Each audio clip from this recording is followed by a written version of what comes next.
Comment ne pas être heureux lorsqu'on voit certaines actualités d'aujourd'hui? Salut à tous, ici Reg, bienvenue dans les actualités de la semaine. Aujourd'hui, nous allons parler de plein d'actualités différentes. Comme d'habitude, il y aura dans la description et dans le commentaire épinglé la liste des actualités. Mais je vous incite à regarder toutes les actualités car elles impactent évidemment tout le monde du cinéma et des séries. Et c'est cool d'être au courant de tout ce qui se passe aussi, vraiment. Il y en a quand même pas mal aujourd'hui, mais avant de commencer, comme d'habitude, j'aimerais remercier le partenaire officiel de celle-ci, CyberGhostVPN et ses 38 millions d'utilisateurs et presque 5 sur 5 sur Trustpilot.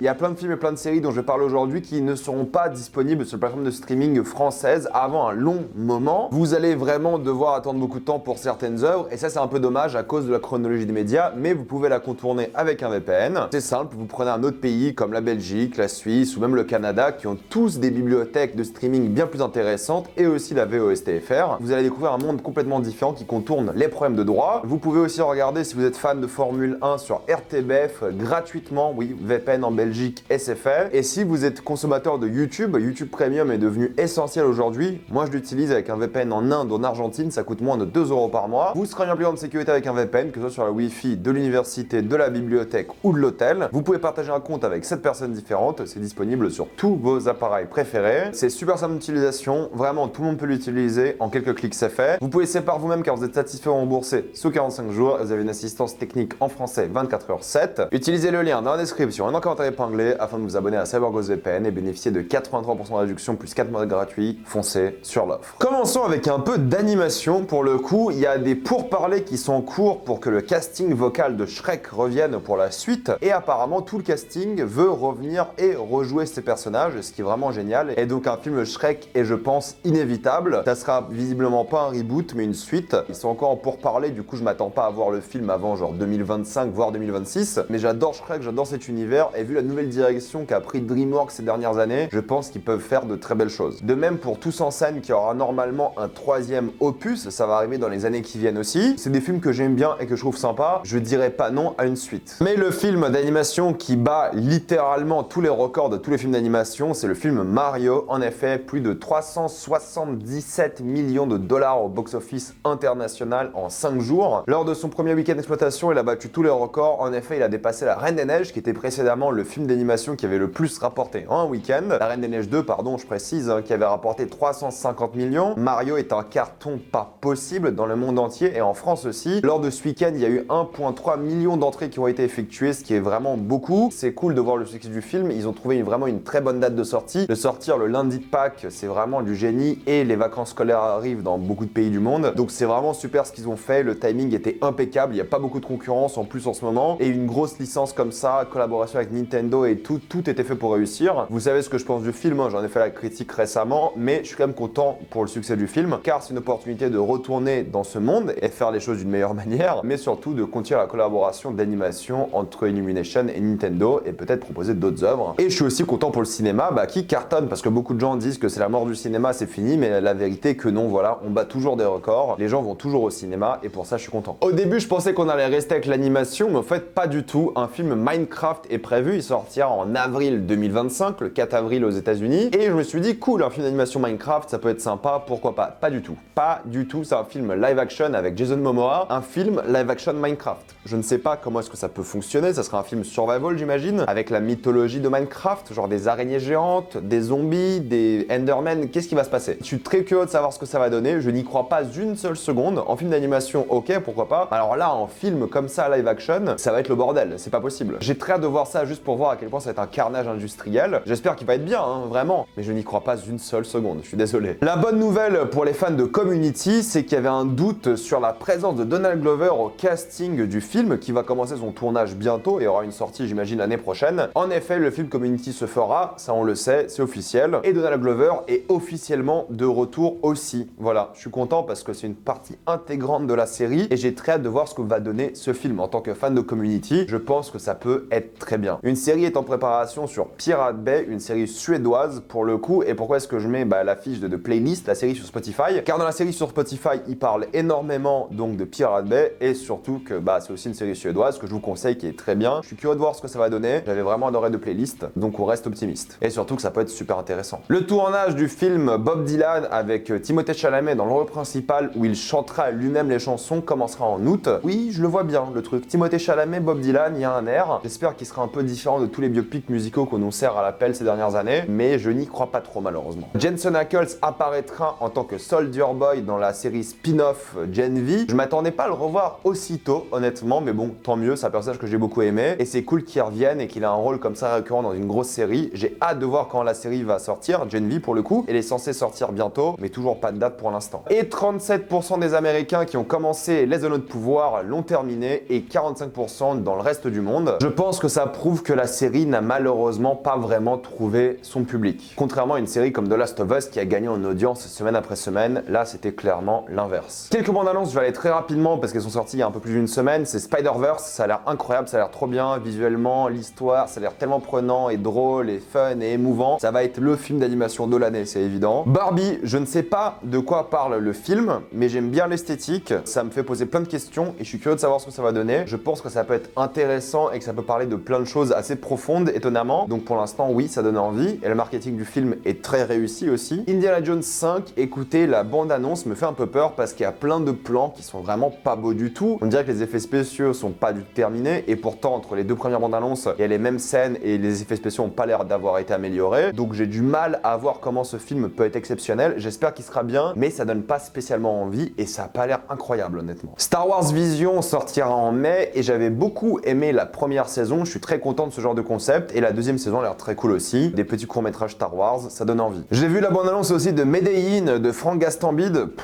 Waouh, ça donne pas spécialement envie alors que moi je comprends un peu le délire de Franck Gastambide. C'est pas toujours mon délire, mais il y a Mike Tyson, donc j'imagine que ça me suffit. J'en sais rien. En tout cas, ça donne pas vraiment envie, c'est la vérité. La bande-annonce de Jeanne du Barry a été diffusée aussi. Le gros truc qu'on voit, c'est évidemment Johnny Depp, qui interprète ici le roi, et il parle en français dans le film. Et dans les deux répliques qu'il a eues, il parle plutôt bien. En même temps, vu à qui il était marié, ça m'étonne pas. Mais visuellement, ça a l'air plutôt beau. Ça sort le 16 mai au cinéma. Je suis assez curieux et j'ai envie de le voir. Je suis pas toujours très fan de ce que fait Maïwenn, mais ça donne quand même envie. Il y a eu plein de news Star Wars récemment, j'en ai fait une vidéo dédiée si ça vous intéresse, mais j'aimerais rajouter plusieurs choses. Tales of the Jedi a été renouvelé pour une deuxième saison. Écoutez, la première saison, je l'ai vraiment trouvé banale, rien de très intéressant d'après moi, même pour le lore, j'ai pas trouvé ça palpitant. Bad Batch va se conclure avec une troisième et dernière saison, c'est pas du tout mon délire pour le coup, et j'ai pas du tout essayé de regarder la série, j'espère juste qu'elle sera pas nécessaire pour comprendre la suite des séries live action. Dites-moi dans les commentaires si vous l'appréciez. Et ils sont aussi en discussion pour un retour de Donald Glover, encore une fois, mais cette fois-ci en Lando Calrissian dans une série. Ça, pourquoi pas? C'est un personnage que j'aime bien et surtout une interprétation que j'ai beaucoup aimé dans le film. Donc ça, je dis pas non. Une news plus ou moins Netflix, c'est les créateurs de Dark qui ont récemment avoué que si la série était sortie aujourd'hui, elle aurait été annulée au bout d'une saison, car les gens ont de moins en moins d'attention. Alors, j'aimerais juste dire un truc, c'est pas que les gens ont moins d'attention, c'est juste qu'une série, ça prend du temps pour être un succès. Les séries ne peuvent pas toujours être un succès au bout de la première saison. Dark n'était pas un succès au bout de la première saison, c'est ça la vérité. C'était un succès un peu après. Il fallait attendre au moins la deuxième saison pour que ce soit un vrai succès. Donc c'est la faute de Netflix qui annule des séries au bout d'une saison alors qu'elles ont du potentiel. Les gens ont besoin d'un peu plus de temps des fois qu'une saison pour être motivés à regarder une série. Arrêtez d'annuler des séries sans leur donner l'opportunité d'être bien. Et j'en ai parlé des milliers de fois sur la chaîne et je trouve ça insupportable. Mais laissez les séries prendre un peu d'ampleur. Il y a cette interview que j'avais vue récemment, je sais plus c'est quel acteur de Breaking Bad, qui a dit que Breaking Bad a commencé à cartonner au bout de la 4e saison. Ça c'est plus possible aujourd'hui de cartonner au bout de la 4e. Pourtant, Breaking Bad, c'est devenu un phénomène culturel. Mais il a fallu 4 saisons pour ça. Netflix n'oserait jamais. Pour finir rapidement avec HBO, une série Egon, premier le conquérant, est en pourparlers aussi. Ils vont peut-être la faire et je pense qu'elle va avoir lieu parce que c'est quand même un personnage mythique du lore de Game of Thrones. Le tournage de Joker 2 est terminé, ça sortira évidemment en octobre 2024. Il y a plein de photos de tournage, mais franchement, évitez de la regarder parce que ça spoil. J'en ai vu un peu sur Twitter, mais pareil, dès que j'en vois, j'essaie d'éviter le plus possible. C'est officiel, James Mangold travaille sur Swamp Thing pour DC Comics,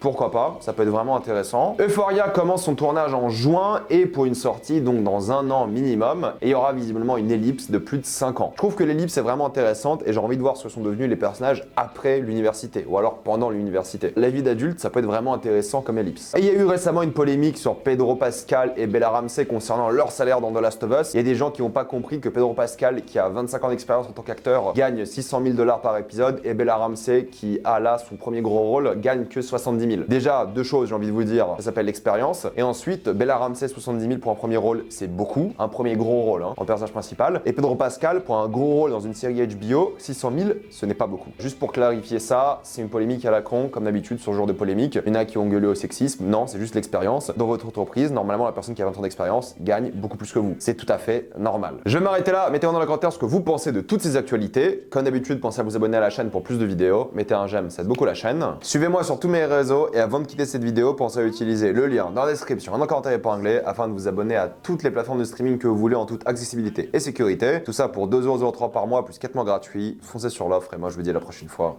Salut à tous.